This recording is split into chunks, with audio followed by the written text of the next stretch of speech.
Hello everyone, कैसे आप सब। आप सबका अपने चैनल में स्वागत है।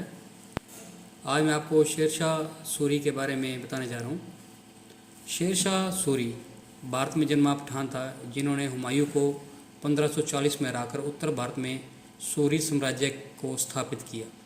शेर शाह सूरी ने पहले बाबर के लिए एक सैनिक के रूप में काम किया, जिन्होंने उन्हें पदोन्नत कर सेनापति बनाया और फिर बिहार का राज्यपाल नियुक्त किया। 1537 में जब हुमायूं कहीं सुदूर अभियान पर थे, तब शेरशाह ने बंगाल पर कब्जा कर सूरी वंश स्थापित किया था। सन 1539 में शेरशाह को चौसा की लड़ाई में हुमायूं का सामना करना पड़ा, जिसे शेरशाह ने जीत लिया।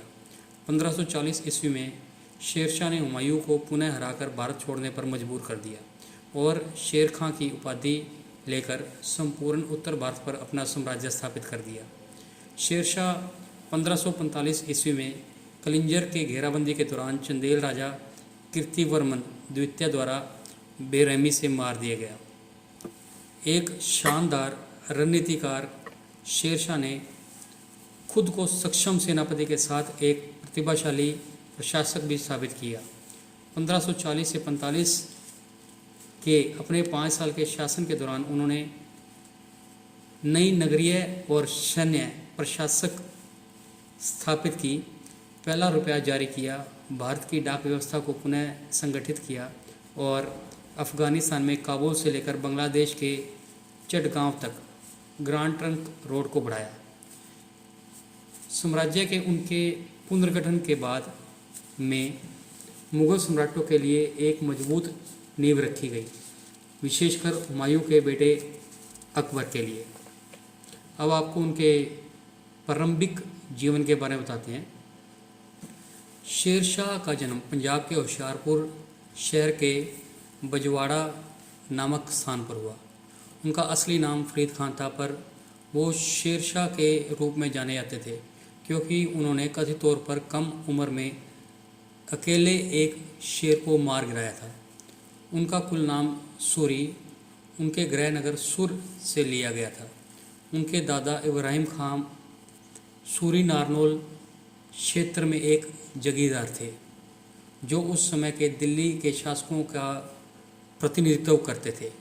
उनके पिता पंजाब में एक अफ़गान रईस जमाल खान की सेवा में थे। शेरशाह के पिता की 4 पत्नियां थीं, जिनसे उनके 8 बच्चे प्राप्त हुए। मध्यकालीन भारत के सबसे सफल शासकों में से एक शेरशाह ने अपने शासनकाल में भारत में पोस्टल विभाग को विकसित किया था।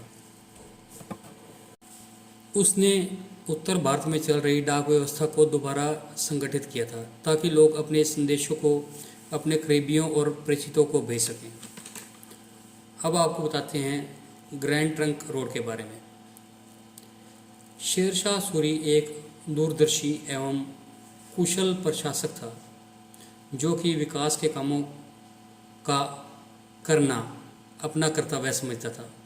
यही वजह है कि सूरी ने अपने शासनकाल में एक बेहद विशाल ग्रैंड ट्रंक रोड का निर्माण करवाया और यातायात की सुगमता की व्यवस्था की। आपको बता दें कि सूरी दक्षिण भारत को उत्तर भारत के राज्यों से जोड़ना चाहते थे, इसलिए उन्हें इस विशाल रोड का निर्माण करवाया। ग्रैंड ट्रंक रोड बहुत ही पुरानी रोड है। प्राचीन काल में इसे उत्तरापथ कहा जाता था। ये गंगा के किनारे बसे नगरों को पंजाब से जोड़ते हुए खैबर दरा पार करती हुई अफ़गानिस्तान के केंद्र तक जाती थी। सूरी द्वारा बनाई गई यह विशाल रोड बांग्लादेश से होकर दिल्ली और वहाँ से काबुल तक होकर जाती थी। वहीं इस रोड का सफ़र आरामदायक बनाने के लिए शेरशाह सूरी ने कई जगहों पर कुएं, मस्जिदें और विश्राम गृहों का भी निर्माण करवाया। इसके अलावा शेरशाह सूरी ने यातायात को सुगम बनाने के लिए कई और नए रोड, जैसे कि आगरा से जोधपुर, लाहौर से मुल्तान और आगरा से बहरानपुर तक कई नई सड़कों का निर्माण करवाया।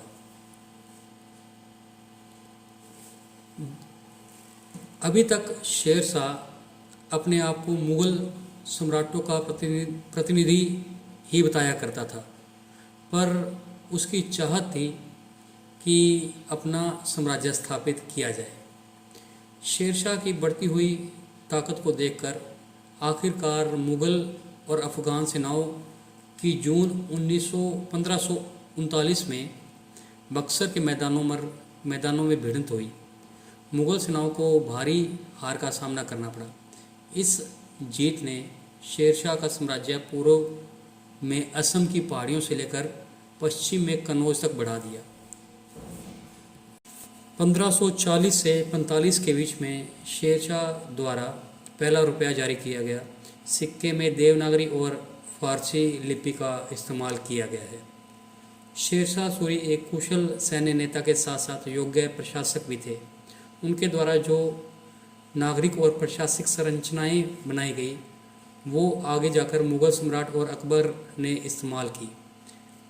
शेरशाह की कुछ मुख्य उपलब्धियां अथवा सुधार जो उन्होंने किए उनमें से प्रमुख आपको बता रहे हैं।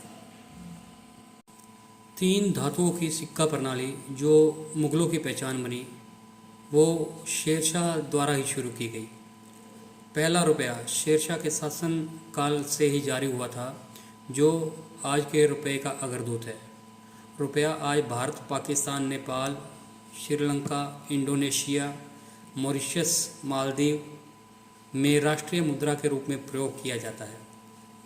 ग्रैंड ट्रंक रोड का निर्माण, जो उस समय सड़क ए आजम या सड़क बादशाही के नाम से जानी जाती थी, का निर्माण करवाया। डाक प्रणाली का विकास, जिसका इस्तेमाल व्यापारी भी कर सकते थे। यह व्यापार और व्यवसाय के लिए और संचार के लिए यानी गैर राज्य प्रयोजनों के लिए प्रयोग किया जाने वाला डाक व्यवस्था, जो कि रिकॉर्डरत है, उनके द्वारा शुरू करवाई गई। अब आपको उनके निधन के बारे में बताते हैं। वर्ष 1544 ईस्वी में एक महत्वपूर्ण ऐतिहासिक घटना सामने आई, जब सम्राट कीर्तिवर्मन द्वितीय चंदेल ने बघेल राजा वीरभान को शरण दी। मुग़लों के मित्र को बचाने वाले इस परोपकारी कार्य से सुल्तान शेर खां सूरी को क्रोध आया, जिन्होंने बाद में चंदेलों की राजधानी कलिंजर की घेराबंदी कर दी। शेरशाह की प्राथमिक मांग राजा वीरभान बघेल का आत्मसमर्पण था और महाराजा कीर्तिवर्मन द्वितीय के इनकार करने पर शेर खां ने कलिंजर पर हमला शुरू कर दिया। किले की सुरक्षा का सामना करते हुए उसने इसकी दीवारों को तोड़ने के प्रयास में तोपों का सहारा लिया। दुख की बात यह है कि ऐसी एक तोप और बमबारी के दौरान एक विस्फोट हुआ, जिसके परिणाम स्वरूप शेरशाह घायल हो गए। हालांकि शेरशाह सुबह तक स्वस्थ हो गए, लेकिन खुद को चंदेलों के भीषण जवाबी हमले का सामना करना पड़ा। महाराजा कीर्तिवर्मन द्वितीय ने इस दृढ़ प्रयास का नेतृत्व किया और एक चरम संघर्ष में उन्होंने शेर शाह को हरा दिया और उसे बंदी बना दिया। जैसे जैसे शाम की छाया लंबी होती गई, महाराजा कीर्तिवर्मन द्वितीय ने एक निर्णायक और क्रूर प्रहार किया। उसने शेरशाह की क्रूर हत्या का आदेश दिया, जिसमें उसे तोप के मुंह पर बांधना और उसे आग लगाना शामिल था। इस प्रकार शेरशाह की कलिंजर की घेराबंदी का अध्याय समाप्त हो गया। तो आपको शेरशाह की जीवनी कैसी लगी? अगर वीडियो पसंद आई है तो लाइक कीजिए, शेयर कीजिए और चैनल को सब्सक्राइब कीजिए। बेल वाला बटन ज़रूर दबा दें ताकि हम ऐसी कोई और वीडियो डालें तो उसकी नोटिफिकेशन आपको मिल जाए। Thank you.